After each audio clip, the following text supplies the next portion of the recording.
हर इंसान के जीवन में कभी उधर तो कभी चढ़ाव आते हैं।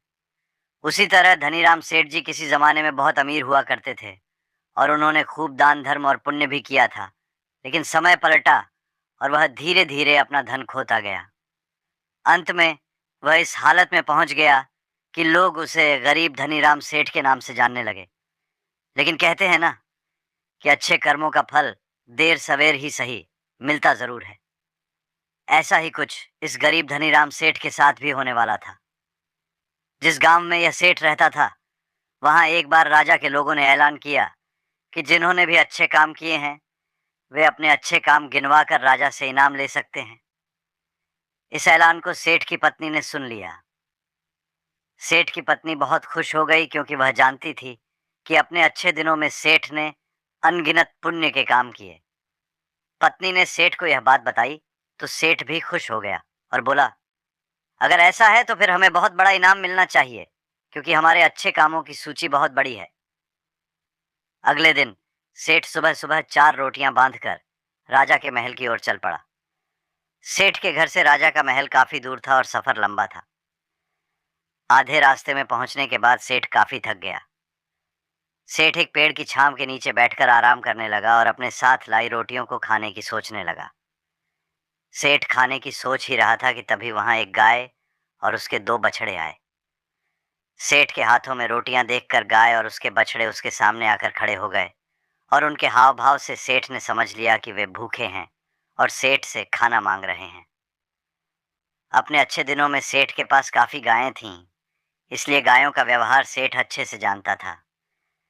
सेठ की परिस्थिति भले ही अभी अच्छी नहीं थी, लेकिन सेठ का स्वभाव बिल्कुल भी नहीं बदला था। वह पहले से ही परोपकारी था, इसीलिए उसे गाय पर दया आ गई और उसने अपने साथ लाई रोटियों में से 2 रोटियां गाय को दे दी। कुछ ही क्षण में 2 रोटियां खाने के बाद गाय फिर से सेठ की तरफ देखने लगी तो सेठ के मन में विचार आया कि यह गाय ज्यादा भूखी लगती है। बेचारी को 2 बच्चों को दूध भी पिलाना होता है। इन 2 रोटियों से उसका क्या होगा? सेठ ने बाकी की 2 रोटियां भी गाय को दे दी। पास वाले तालाब से सिर्फ पानी पीकर सेठ अपने सफर में आगे बढ़ गया। राजा के दरबार में जब सेठ पहुंचा तो राजा ने पूरे दरबार के सामने सेठ से उसका नाम पूछा और अपने अच्छे कर्मों के बारे में बताने के लिए कहा। सेठ ने राजा को प्रणाम किया और अपने कामों के बारे में बताना शुरू किया। सेठ ने कहा, महाराज, मैंने कई भूखों को खाना खिलाया है, कई मंदिरों में दान दिया है, कई निराश्रित लोगों को आश्रय दिया है, कई तीर्थ स्थानों की यात्रा की है, सैकड़ों साधु संतों की सेवा की है। ऐसे दर्जनों काम बताने के बाद सेठ बोला, महाराज, ये हैं मेरे कई सारे अच्छे कर्मों में से कुछ अच्छे कर्म। इनके बदले आप जो भी इनाम देना चाहें दे दीजिए। थोड़ी देर सोचने के बाद राजा ने कहा, अगर तुम्हारे कुछ और अच्छे कर्म हैं तो वह बताओ, क्योंकि अब तक तुमने जो मुझे बताए हैं उन्हें मैं अच्छे कर्म की श्रेणी में नहीं गिनता। सेठ को राजा की बात सुनकर बड़ा आश्चर्य हुआ।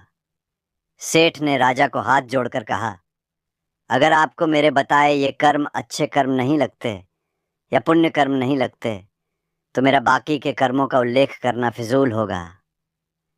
आप मुझे इजाजत दीजिए, मैं वापस जाता हूं। सेठ दरबार छोड़कर जाने लगा। तब राजा के दरबारियों में से एक ने राजा के पास जाकर कुछ कहा, जिसे सुनने के बाद राजा ने सेठ को वापस दरबार में बुलाया। राजा ने कहा, तुमने अपने आज किए अच्छे काम के बारे में तो बताया ही नहीं। सेठ ने कहा, महाराज, आज मैंने कोई अच्छा काम किया ही नहीं, फिर मैं आपको कैसे बताऊं। राजा ने उसी दरबारी को खड़ा होकर सारी घटना बताने के लिए कहा जिसने राजा को उसके बारे में बताया था। दरबारी खड़ा हुआ और बोला, महाराज, जैसे कि मैंने आपको बताया, मैं उसी गांव में रहता हूं जहां पर यह सेठ आराम करने बैठा था, और मैंने वहां देखा कि कैसे इन्होंने अपना सारा खाना पास आई गाय को खिला दिया और खुद बिना खाए सिर्फ पानी पीकर भूखे रहे।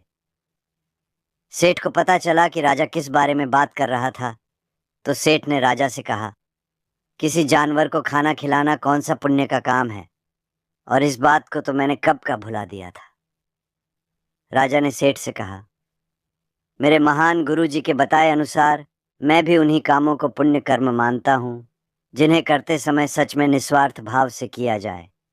उसी के लिए किया जाए जिसको उसकी ज़रूरत हो, और सबसे बड़ी बात, उस काम को करने के बाद भुला दिया जाए।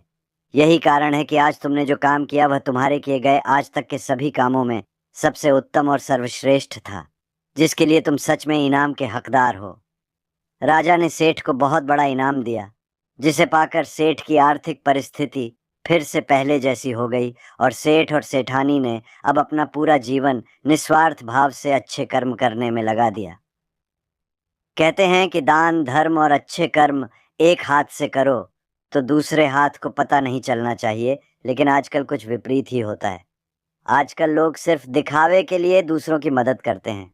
अस्पतालों में दान करते हैं तो दीवारों पर अपना नाम लिखवाते हैं। गरीबों को खाना देते हैं तो उनके साथ सेल्फी खिंचवाते हैं। अब आप ही बताइए, क्या ऐसे कामों को अच्छे काम कह सकते हैं?